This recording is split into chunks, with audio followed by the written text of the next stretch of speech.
But this is about the change, and also we have some kind of negativity inside. Yeah, yeah. Well, a lot of us have that. A lot of us have that problem where we're too afraid to take the steps needed to get to where we want to go, That we need or where we need to go. then definitely this issue, but also this, I believe it is our specialist psychological problem. We have it, but sometimes we not admit it. Well, we don't like to admit that we need to change, or we don't like to admit that we have a problem, or that that we're the problem. We always are the problem. Yeah, like we want to admit, we want to kind of throw it out. We are, or I am the problem. I am the problem. And everyone have to ask. Everybody has to ask themselves. It's basically called self-reflecting. Okay. Right. Look at yourself. Look at your situation. Look at your life, and you have to ask yourself, okay, I'm 20 years old, or I'm 30 years old, or I'm 16, or I'm 15, or I'm my wife, or I'm a husband, or I'm a son, or I'm a father, or I'm a mother. Am I where I want to be right now at my age, or where do I want to be in 5 years? One of the things I always talk to children about is, where do you see yourself in 5 years?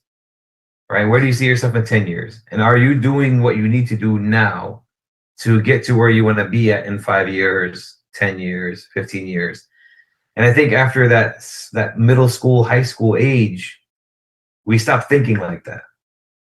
We start to focus on, everybody else is causing me these problems, or I can't get to where I want to go because this person is stopping me, or this person is stopping me, or my parents raised me like this, and since my parents raised me like this, I can't change, and I can't be who I am. And so we always want to blame somebody for some type of issue that's happening in our life. Oh, hold on. Blame someone, not blame myself. Not blaming myself. We have this perception that if I was raised a certain way, even if I was raised the best way in the world, there's still changes you got to make when you get older.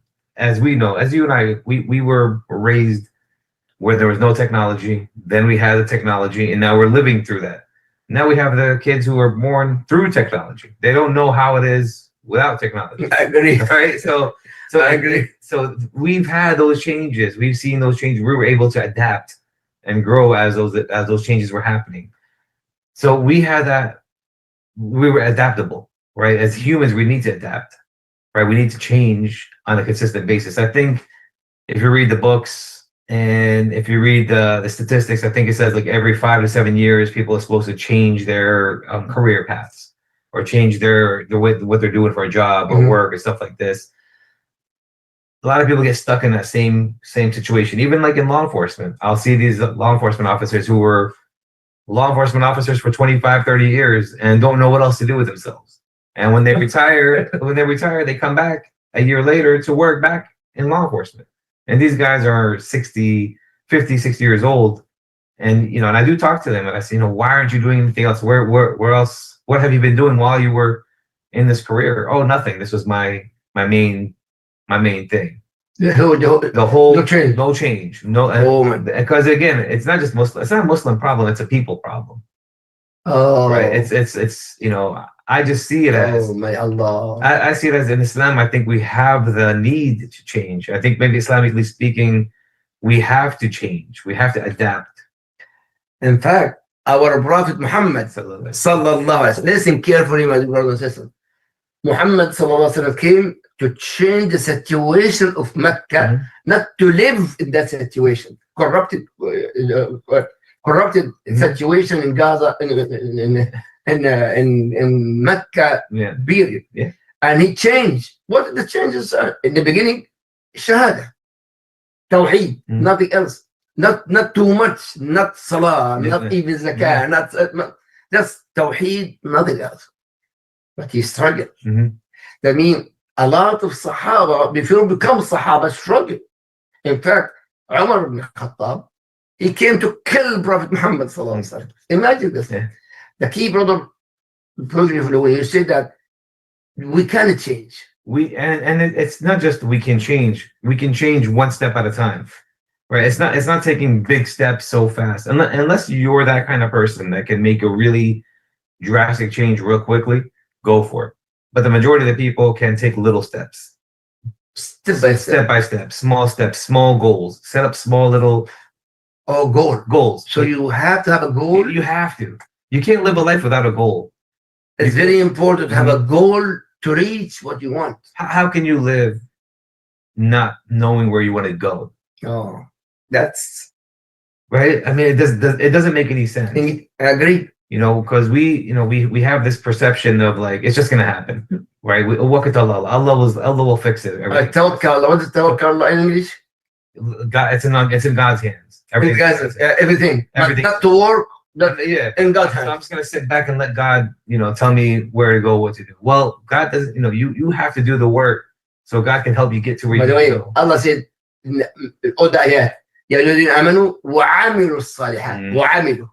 We believe in Allah, but you have to work for.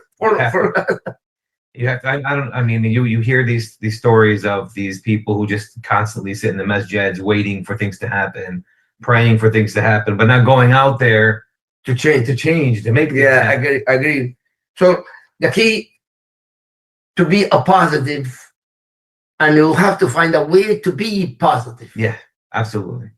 So, but also sometimes the society around household, sometimes the community, sometimes negativity. Well, that's the thing, right? We're surrounded by negativity. Oh, right? We are not just our house, just our homes, our schools, our education system. Our system is geared on such negativity, right? I mean, the way when I talk to the children, it's we have so much haram around us. So much haram, so much bad stuff around us. By Allah. And that we have, as Muslims, we have a battle every day. We have a jihad inside of us every day, right? And we have to battle these haram that are thrown at us. Right? It's funny, we laugh because you and I we're grown, we've seen this, and we can easily stay away from all this stuff, right? We could easily push away. We can easily we don't care. Alhamdulillah, we're Muslims, we're fine. But our kids are being raised in these societies that are so negative, so haram, that it's normal for them. To see these things, to hear these things, to smell these, to talk the way they talk. It's a normal way of life where now we have to, as parents, explain to them that stuff is negativity. The stuff that you ingest. We talk about food, right? You are what you eat, right? We say that all the time to our kids. We say that all to our family members. But you're also what you see, what you watch, what you listen to. I agree. Right? And who you surround yourself with. That means psychological things that change become, if you have intention to change. And also, do you need a doctor, psychological, somebody special about this field to change? It's not really rocket science. You have to know in your life where the problem is. Right. Sometimes I don't know the problem. Well, that's the thing. If you have to really again, we go back to self-reflecting, right? Understanding where your life is. Yeah, you have to go back and you have to sit down really with yourself. I can judge myself. Judge yourself. Ask yourself these questions. Talk to yourself. I mean, self-talk. People think it's crazy or you're stupid or it's not gonna work. But if you can ask yourself these questions, I'm 25 years old. Where are other 25-year-olds at? Am I up to par where I was when I was 15 years old? Because I'm pretty sure anybody raised in these countries and in the Western countries, not just America, but in any of those Western countries, I'm pretty sure you had a person, a teacher, a counselor, or somebody in your school who might have asked you the question, where do you see yourself in 5 years? That's a common question that we always get asked in any school. Where do you want to be when you grow up? Right? And you have these kids, I want to be the president. I want to be a doctor. I want to be a lawyer. You have all these kids with these really good expectations, these high, because when they're kids, we talk to them and say, oh, you can do whatever you want. You can be whatever you want. Yeah. We tell our kids these things. Yeah. But then when they hit 15, 16, 17, oh, no, you can't do that. You're not smart enough for that. Oh, man. Oh, no, you're not, you're not capable of doing this. Maybe you should stick to doing this instead. So we kind of like open the world for them. And then we shut the world down. This is the key. We don't have this kind of the sure, the feeling sometimes we're not satisfied. For example, we have a new phone. But the new phone, they ask, no, for that thing. I don't know the grades of the phone, nor with my wife. I have the phone, my wife gives the phone. But this عدم الرضا. No, has a list of satisfaction. But this is disease also. Well, it's my bone وده الشعور المستمر بعدم الرضا. Or continuously, I didn't have security or peace or satisfaction in my life. Because we're always trying to fill up something, right? We're always trying to fill up that that need for the newest phone, the newest cars, the newest this, the newest that. That there, one of the things we always talk about, especially with parents, when I was at the houses, I explained to them, where are your priorities? Right? Where are our priorities? Are we trying to make everybody else look at us from the outside and say, oh, mashallah, they have a new car. Oh, mashallah, they have a nice house. Or our priorities are children, our own family unit. Because to me, I really don't care what people think on the outside. Right? I try to explain that to my own children. Like, we're not here to please the people. We're here to please who? Right? And Allah subhanahu wa ta'ala. So we have to understand that our goals have to be in line with what Islamic values are all about. Right? For us Muslims. Right? Like I said, this isn't just a Muslim problem, this is a world problem, a people problem. But in general, for us Muslims. Hold on, it's very important, sorry. I mean, this problem for Muslim and non-Muslim. All over the world. Okay, that's us. That's us. See? It's not that it's a major problem. Yeah, it's a major problem around because we're in a society where we're taught that you're never supposed to be satisfied with what you have. You're supposed to always want more. Yes. Right? You got to get the new phone. If you don't have the new iPhone 25 and you're on iPhone 13, you're old school. You're cheap, or you're poor, or whatever the case may be. I mean, it took me forever to get a new phone, to the point where my phone wasn't working anymore, because I don't care. For me, I didn't care. My priorities are different, right? My priorities are as long as it was working, I didn't mind. But we have to explain to our youth, explain to our children, our goals need to be in value with what our Islamic values are all about. Agree. Right. So if you set yourself up if you surround yourself with negative people, if you are constantly viewing negative things in your phone, if you're constantly thinking negative, you're not going to be able to make those changes that you need to make to get to where you want to go. Especially if you're a father. Imagine being a father and you have this set goal. You have 3 kids, 2 kids, 1 kid, and you have this goal, like, I want to get my daughter married. I want to get my son to become a doctor. How are you going to do all this stuff with your family if in your head and you're consuming all this negative stuff on your phone? You're surrounding yourself at the coffee shop smoking hookah and playing cards and all the talk about each other's wives, or whatever they're doing in the coffee shops. Like, how do you expect yourself to change? There's no way. If you're surrounding yourself like this. There is no way. There's no way. There's no way. Yeah, but also, Allah gives us a lot of ni'am, bounties. But sometimes actually we have that kind of feeling, I have deficit. Even I have everything, but always I have this kind of deficiency, deficit, this. How to encourage me, for example, have Allah give you this, but I need to believe it in my heart that Allah, subhanahu wa ta'ala, give me that. So you and I can go to people's homes. Yes. And we can tell people, look, mashallah, look how much stuff you have in your house. Look how many things you have going on. We can do this because we've done this. Those people need to take a step back. Those people, not us, because we can go into the homes and tell them till we're blue in the face that they have so much ni'mah, so much good stuff, so much stuff in their house.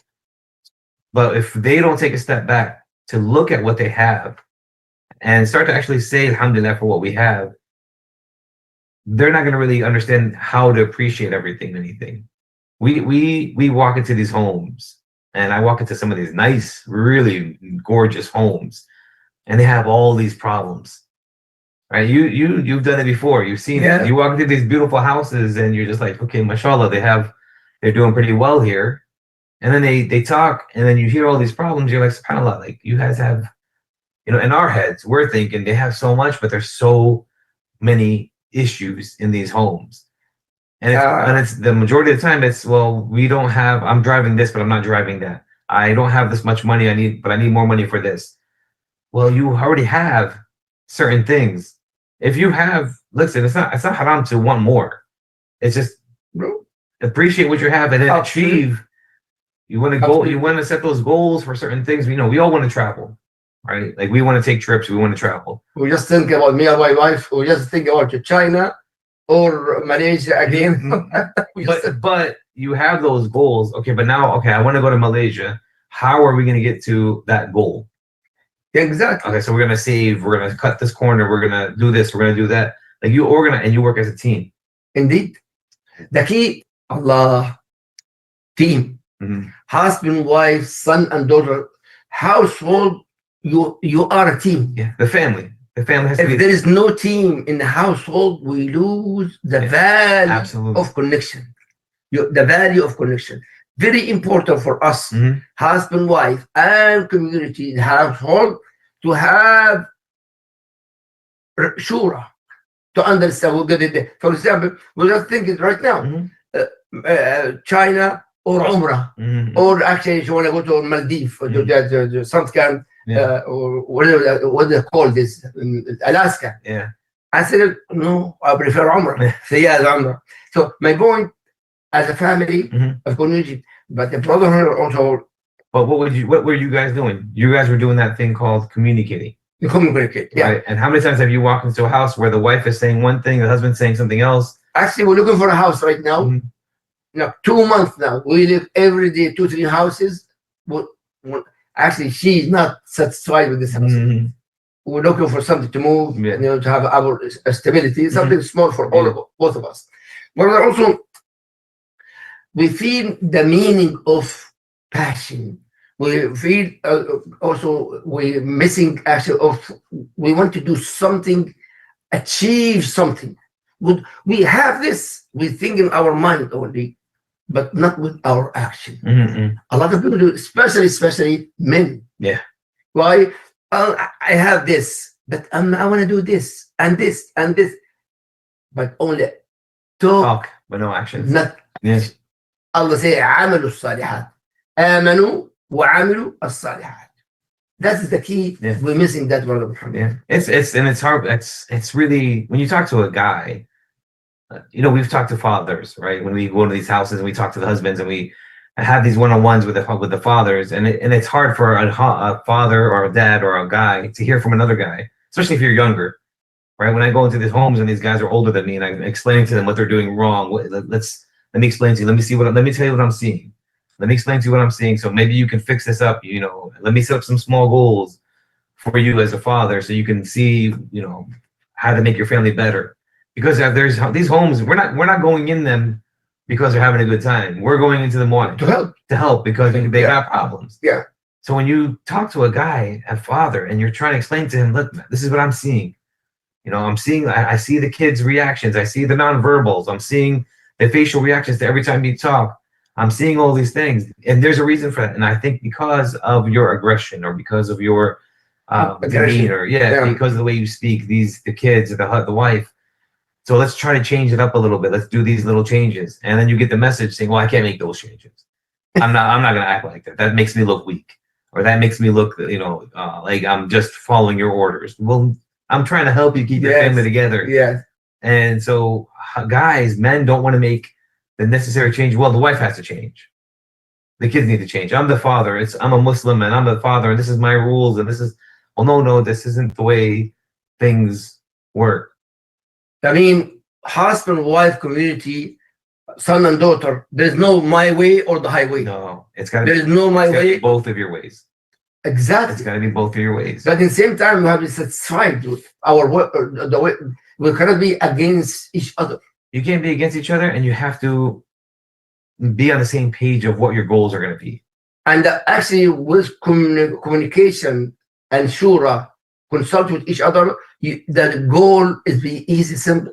It gets faster. It gets easier, and then and what I've told them and what I've seen is when you set those small goals up, the big goal gets achievable so much faster. إن مع العسر يسر. إن مع العسر يسر. I make it for sure. I make it easy. If I make it hard, because hard. You know, yes. Here actually, I'm talking about something when people came to me, speak with me also.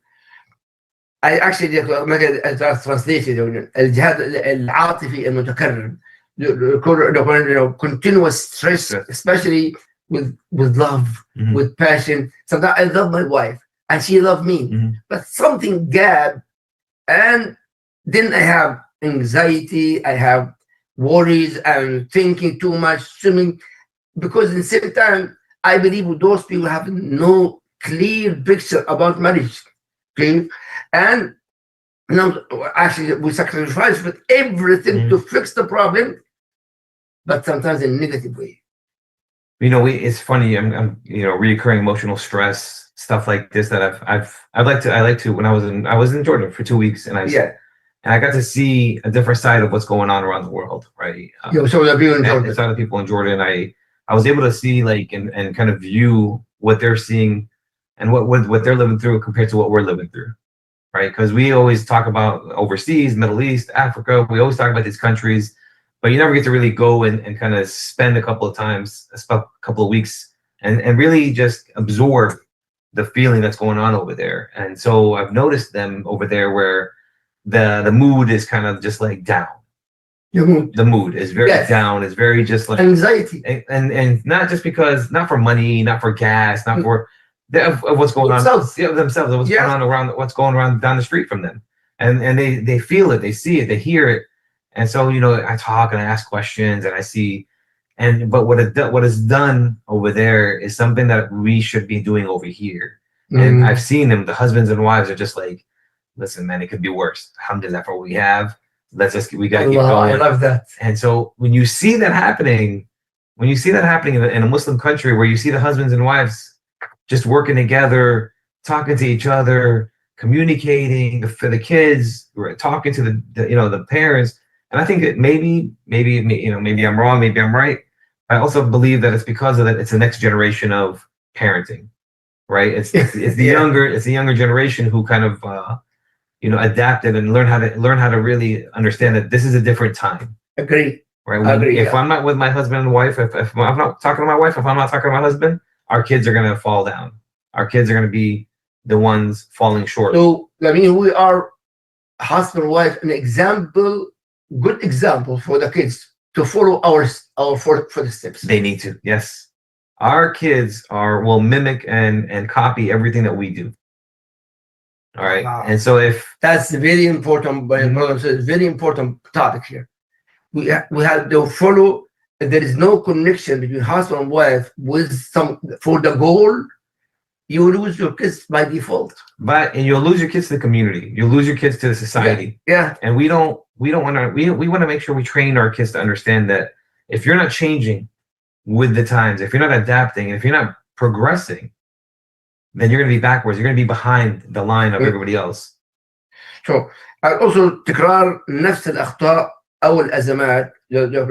Repeated actually the same problem, same thing, and at the same time we don't have also decision always bad decision. We were just talking about this, doing the same thing over and over and over and over and expecting different results. Yeah. Right. And that's kind of like what we call like a saying of, the definition of insanity, right? Doing the same thing over and over and over again, thinking things are going to change. If you keep doing the same thing and you don't get the change that you want, you got to really, again, do that self-reflection. Go back and ask yourself, okay, I tried this, it didn't work. I tried this, it didn't work. What didn't I try to get to where I want to go? Then you get angry after that. You get angry, but then again, you're missing something. Right? What exactly? So they're missing what? And so this is when you call and ask your help. Okay, look, I need some help, man. No problem. Then the point is no problem to come and ask you. No, you need to. We go to a doctor if we have a heart attack. We go to a dentist when we got a toothache. Why can't you ask somebody for some help if your life isn't going where it needs to go? Some people in psychology, I need psychiatry or psychology or something. They think, oh, I'm crazy. People, yeah. Yeah, I know. And so, even actually, I believe that Muslims, not only Arab, Muslims, they think that. Yeah, and not just out of most. It's a taboo, right? Even when I went into the field, people, oh, you're crazy. If you go into psychology, if you go into therapy, you're crazy. You must be something must be wrong with you. But that's not true. We all need a little bit of help sometimes. That I agree with you. And so now I will say the last maybe 3 years, 4 years, Muslims have been more wanting to get, okay, we need some help. In fact, brother, after my surgery, I was very frustrated and angry with everyone, especially with my wife. And angry. And my wife told me, can you go? But the key, can we go together? Yes, absolutely. Together. That means I feel like she's the problem. Yeah. I was sick for a long time. The key, then after that, I said. Where you were blaming everybody else. Absolutely. Blaming everyone wrong, especially in Salah. Yeah. Wrong. Not only that. You are wrong. You are this. You did it. I was angry, especially when Aqidah, Tawheed. I get more frustrated. But honestly, actually, when I remember what Ali said, speak to the people according to their mentality, come to their level. Absolutely. And honestly, may Allah bless my wife. She came down, and I accept to go. Why? I was sick for a long time. In the same time, Allah gave me a life. I want to do something, change the whole world, but I cannot change myself. You got to start with yourself. The key, right? You got to start. Change with yourself. You can't. You expect the world to change if you're going to be the same? No. How is that going to work? How are you going to help somebody if you can't even help yourself? Then I have to change myself. You have to change yourself. You have to. Change it to be better. Yeah, to be better, to be more positive. So don't say. Some people actually, I fail. I always fail. I always fail. Especially our kids. Yeah, we all say that. Yeah, fail. And sometimes, you're the parents now. Sometimes the parents, you are failing, you are a failure.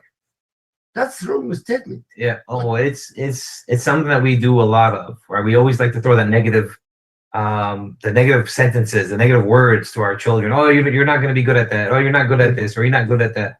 And again, it goes back to doing that to our kids at such a young age. And when they grow up, they start to say that stuff on a constant basis. Oh, I can't do this because I'm not good at that. I can't talk to people because I was never able to talk to people when I was younger. That means they give up fast. They give up fast. They don't want to try. They just don't. They're just so negative about certain situations or about everything. And so it's a learned behavior. You're not born negative, right? We all understand this time we're born on that clean slate, right? We're fresh. And then we as humans, as parents, as guardians, we train our kids to be a certain way. Do you want to train your kid to be a negative person all the time? Or do you want to, really raise a child to be strong, adaptable, and understand that life changes every 5 years, things happen, things change every 6 years. Well, how do you want to raise that kid? Because if the way you're raising that kid as a husband and a wife, or as a wife by themselves, as a single mom, a single father, the way you talk to that kid right now at the age of 5, at the age of 10, at the age of 12 is really going to kind of impact that kid when that kid is 20, 25, 30, right? We don't think that what we're doing now is really going to affect them and really affect them in their future. And we do that now when we go into these homes. Oh, subhanAllah, I see that actually with the kids. I feel sometimes I'm very sorry for the kids because of the parents. Because I've walked into these homes as when I was in probation officer and all that stuff, and these kids who are 15, 16 years old, drinking alcohol, smoking weed, doing drugs, and then you walk into these homes to see the situation, and then you see the parents, and you say, well, if I was living in this situation, I would be doing drugs as well because of the parents, And so when parents don't want to hear this, of course, nobody wants to hear that they're the reason why the kid is doing what they're doing. And so when you have, and let's not say all cases, that's the situations I was watching, the situations that I was working in was different than everybody else's situations.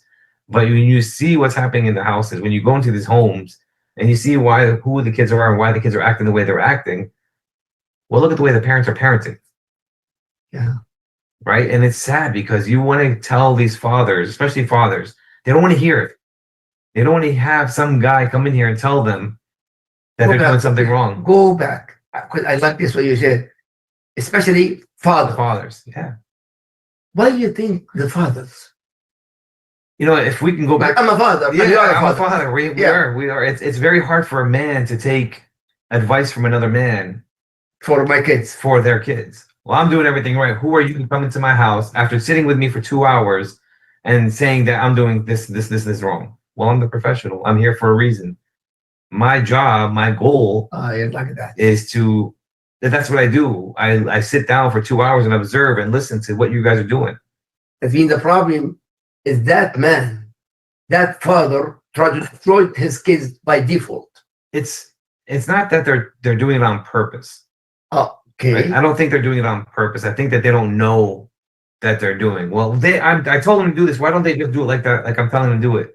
My dad told me, I'm like, well, you know, you're talking about your father who, what timeline was this?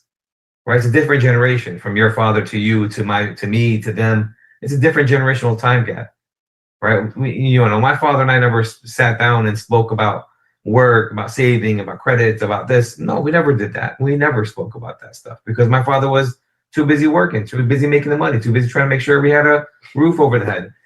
In fact, may Allah give rahmah and mercy to my father. My father he's a sheikh, and have a shop, a place, like a grocery store in the third time. And it is in our grocery store. When I come from the middle school, elementary school, high school, every time I have to come by for my father. The homework first, homework in the sub. Absolutely. Plus, Quran is Farida. Farida, Quran, review Quran, good Amal Azhar also. But the key after that, after everything done, do whatever. I love play soccer and football, and then go do whatever you want. Do karate. Go. The key, we need the father also to understand the mentality because it's not only the mom. Yeah. Mostly in America here, mostly the mother. Yeah. Mom. Yeah. What about the father? Yeah. Yeah. We always put everything on them. When something bad happens, who do we blame? Mom. Yeah. When something good happens, who do we give the credit to? Brother, listen to this. We should not blame the father. Don't forget the mom, and the mom 3 times. Yeah. Your mom, and then your father. The father is also very, very important. Be involved with this small things and big things. Absolutely. Especially in school. Yeah. More the majority who take the kids to school, and who, when they come back, the kids come. Who's there? Even if she's working, by the way, the mom. Yeah. What about me? Absolutely. Okay. But may Allah guide us. A serious problem that Muhammad bring this very nice. We have to change, both of us, husband and wife, in order for our kids to be better. To be better. Now here, انعدام النمو الشخصي أو المهني, the lack of personality, and to be a professional about dealing with issues.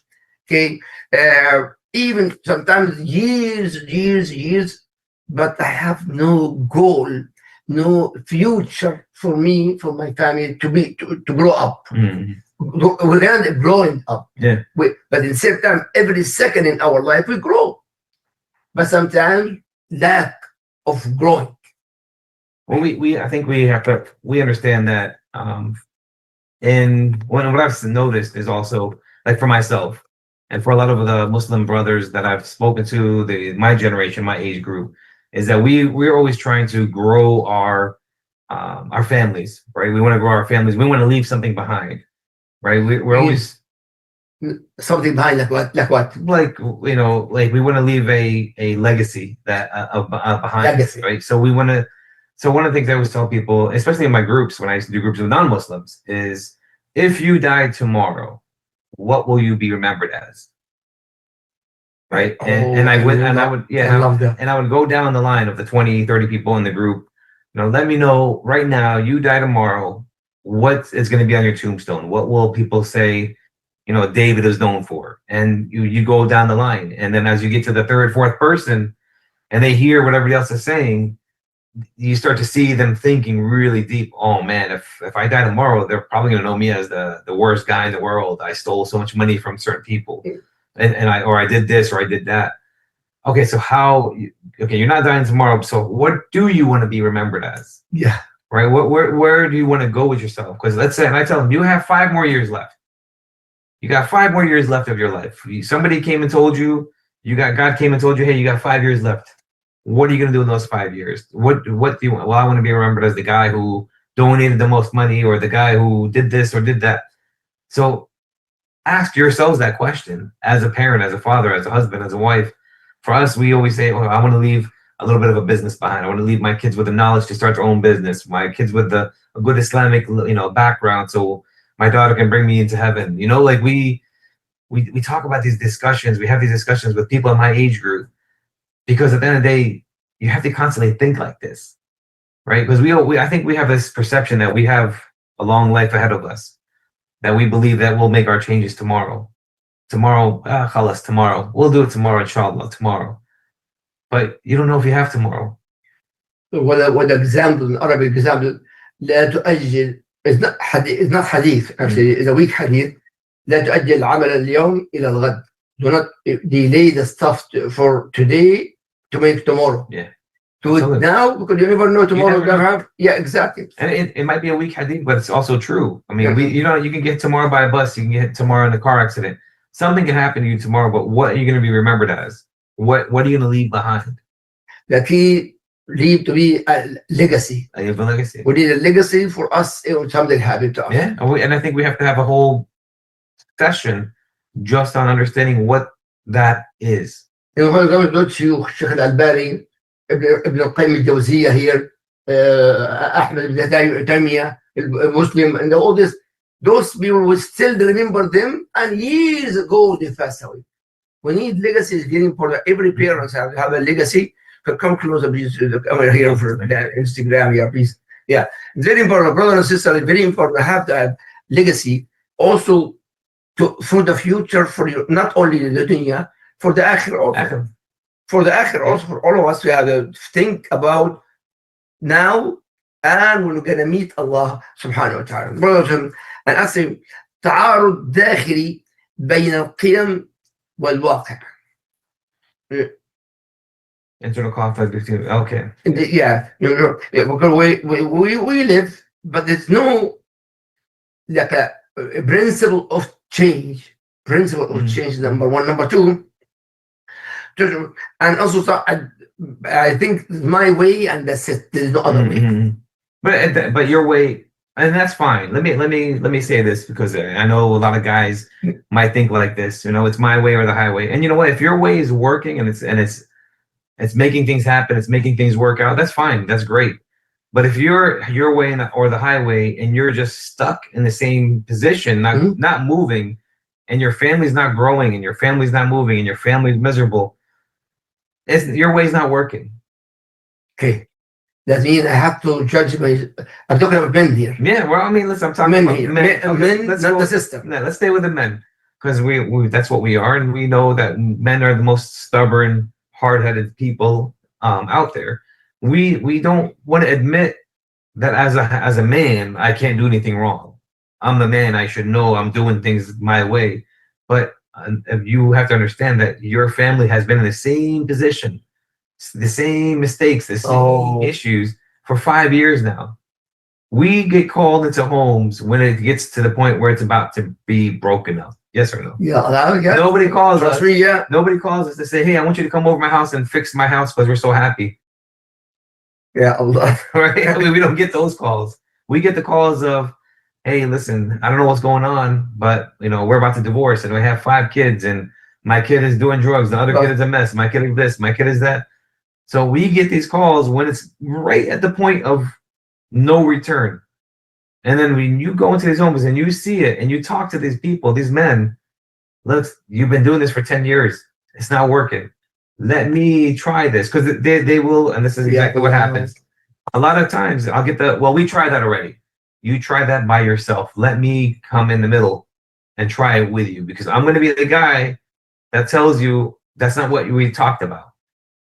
right? Because that's what we do. We point out we said we're going to do A, B, and C, but now all of a sudden you're doing E, F, and G. You have to stick to A, B, and C.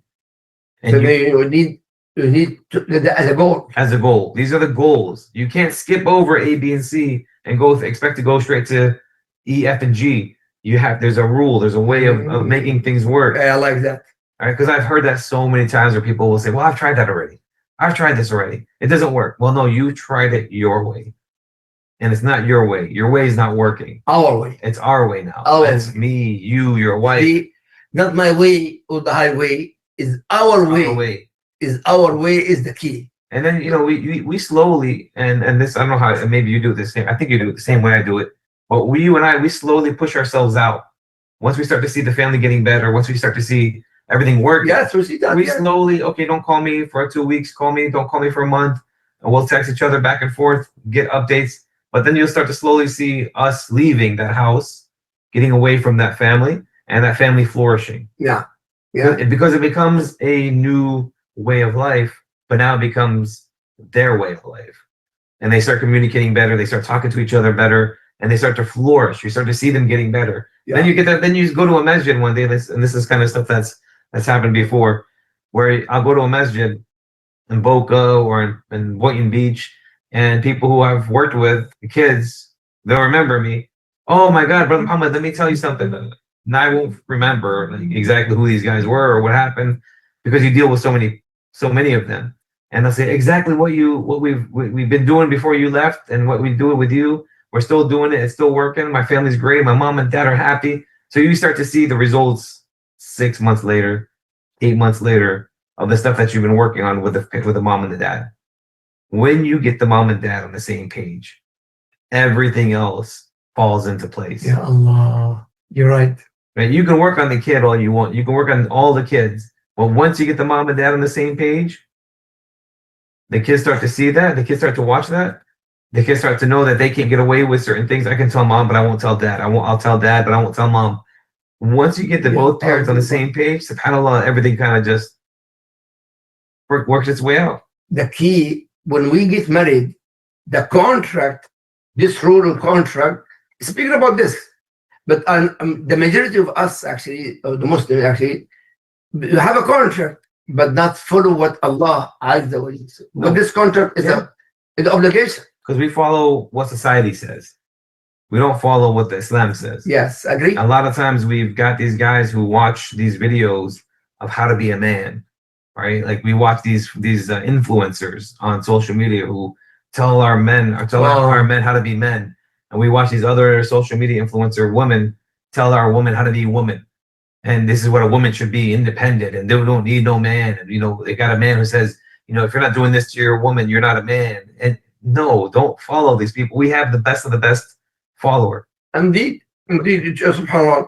To hear, brother, رسائل من الجسد والعقل, message from the body and the mind. The mind. For example, we have sometimes worried, a lot of worries. And sometimes we have like feel down. I don't want to even speak. Sometimes husband and wife, they're sitting like this, sitting next to each other or watching something, not even speaking together. So eating quiet. Also, I feel those people have no clear picture in their marriage. Because especially speaking, and will not even have a initiation of change. Yeah, and so that's one of the things that we've always discussed on here is the importance of communicating with ourselves, with our partners, with our children, with our family members, with our brothers and sisters, right? With your own family members, because at the end of the day, we're not going to know what's wrong unless you say something. Yes. Right. We're not mind readers, and that's one of the things that when I go into the homes and I have the wife talking. And so how you do it the same way that I do. I tell the husband, don't speak. She's speaking. Okay, more speaking. He's speaking. And so once you start that conversation and you have that person talking, well, I don't know if that's how he felt. I didn't know how she felt like this. Exactly. Or I'll have the daughter speaking. You have to repeat this, brother.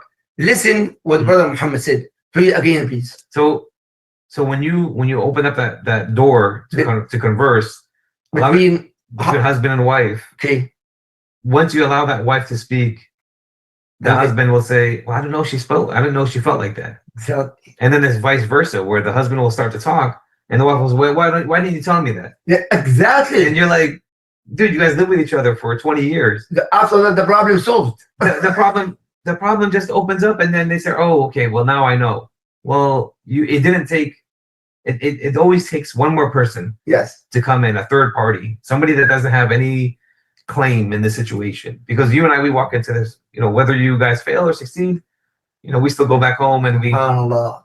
So for somebody to come in, and then I'll have the daughter speak and speak and speak and speak, and then the father try to get involved with the daughter talking. Wait, hold on. That is a problem. Yeah, let her talk. And then he'll say, "Well, I didn't know that's how she felt."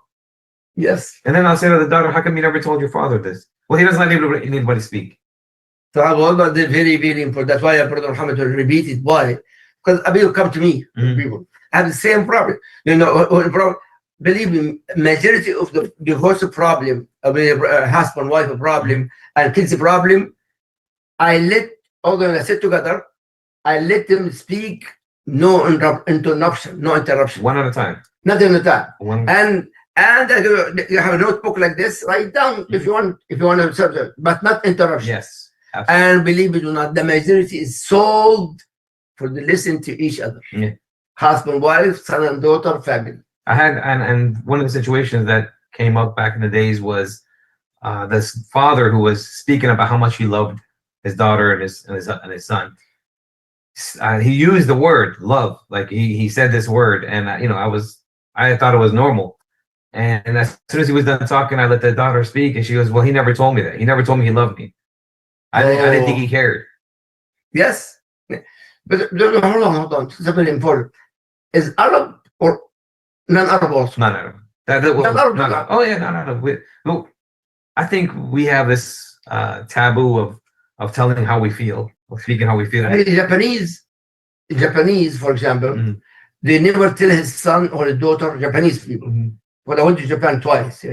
Japanese people, there is no way to say "I love you" my daughter or my son. Only for his wife. Only actually when they have the relationship. Wow. Not in front of everyone to say "I love you," "you love me." We are family. Start singing the song. Yeah. Now my point actually, but in America, I see that. For example, my kids every time, "Baba, I love you, I love you." And if I didn't say "I love you," I don't love you too. Oh, become a crime. It's a problem. Become like a habit now. For me, I love you too. Yeah. But I truly I love my kids. Yeah, of course. But the kids sometimes that love is the key for the family to be calmed down.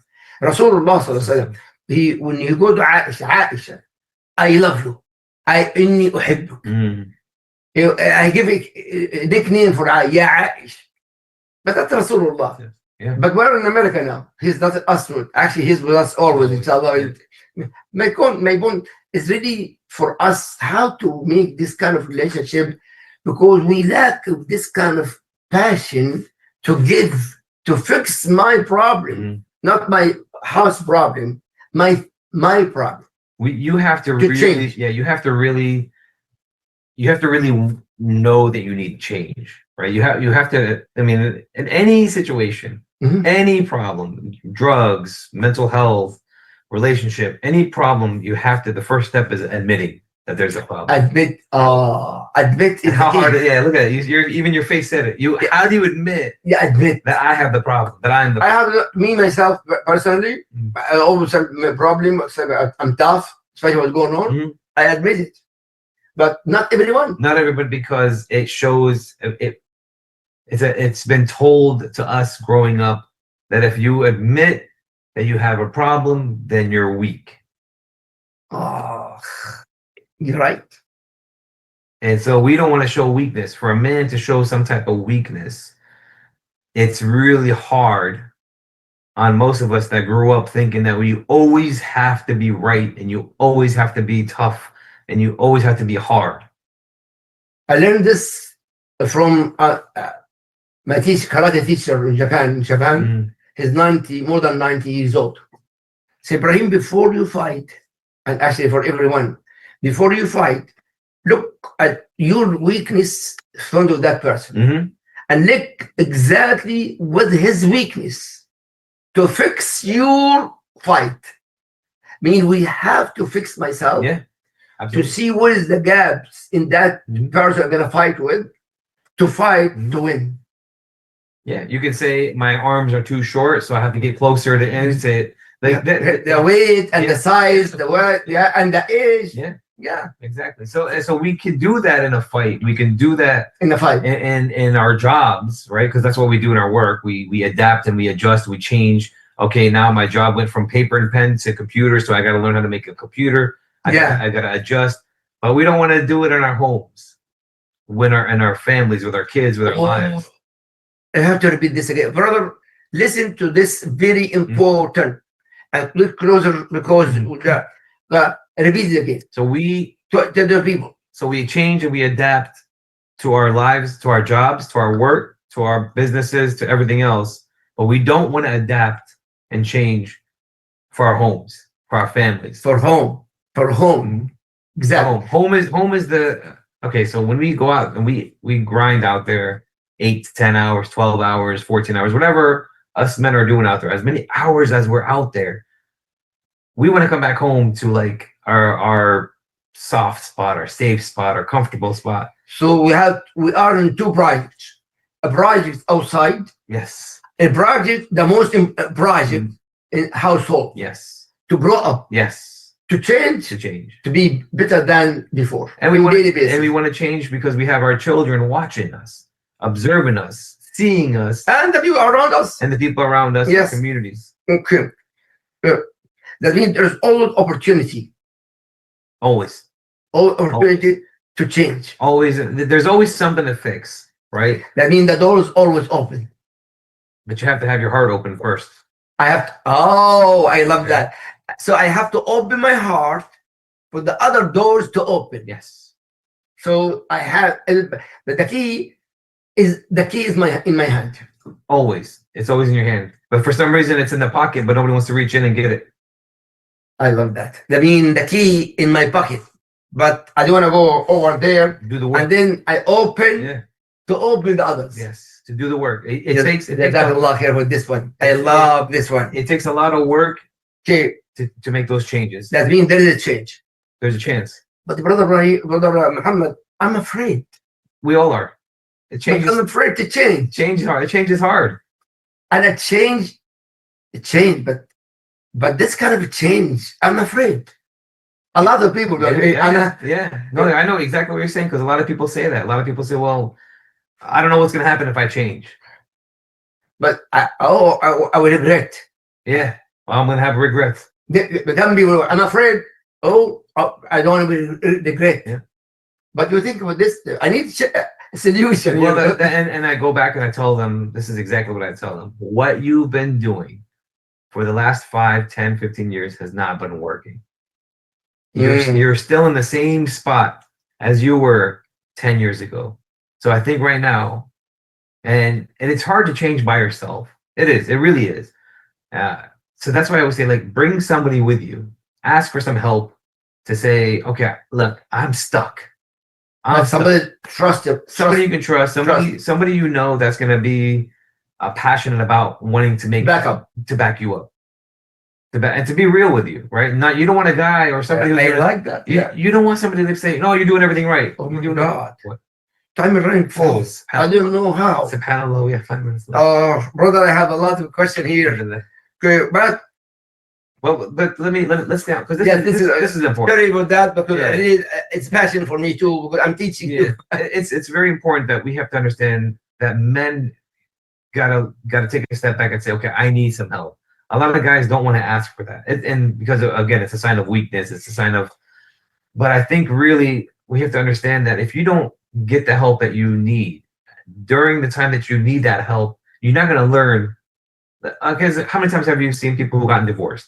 No. And then they get married again. Lot. And then they go through the same situation again. Yes. And then they get divorced again. Yes. And then, and it's like a circle. Honestly, when this happened, I feel very sad.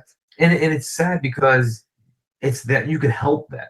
There's help for that, right? It takes two people to make a relationship work or break a relationship.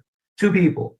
So if you're not going to take the necessary steps to have somebody come in from a third party, from somebody who doesn't have any stake in this, but really just going to observe and listen and watch and tell you what you're doing wrong and tell you how to make things right, you're never going to be happy. Agreed.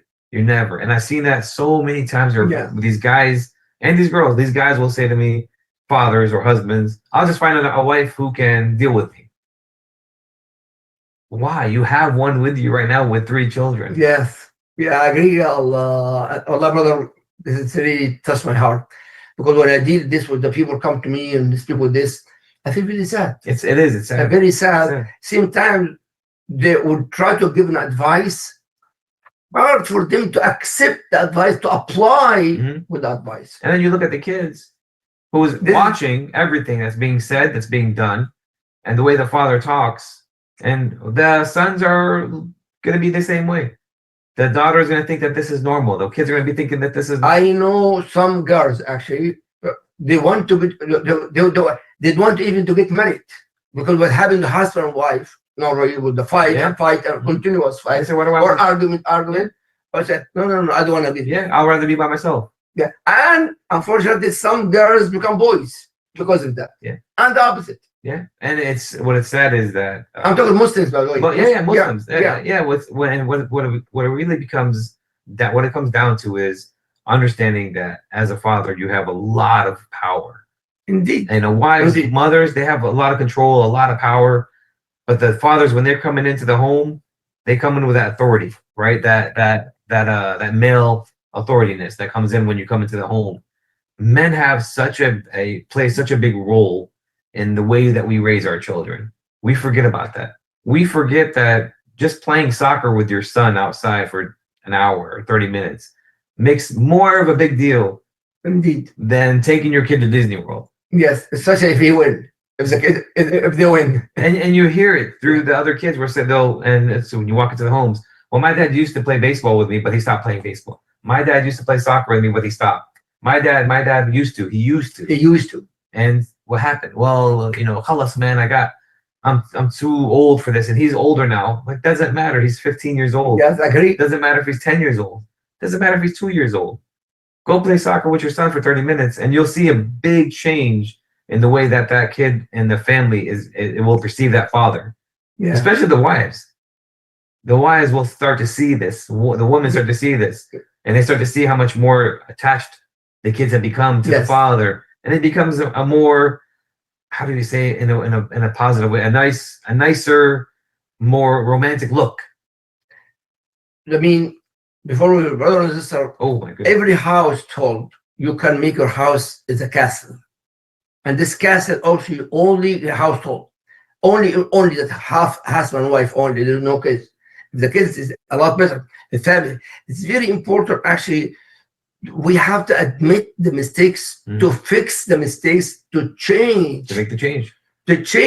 Rasulullah in the beginning, Rasulullah in 40 years with the kuffar, and then when Allah ordered him, did the message, they become publicly. To change the situation of Mecca, not to live with the situation of Mecca. Everyone we have to do to follow Rasulullah.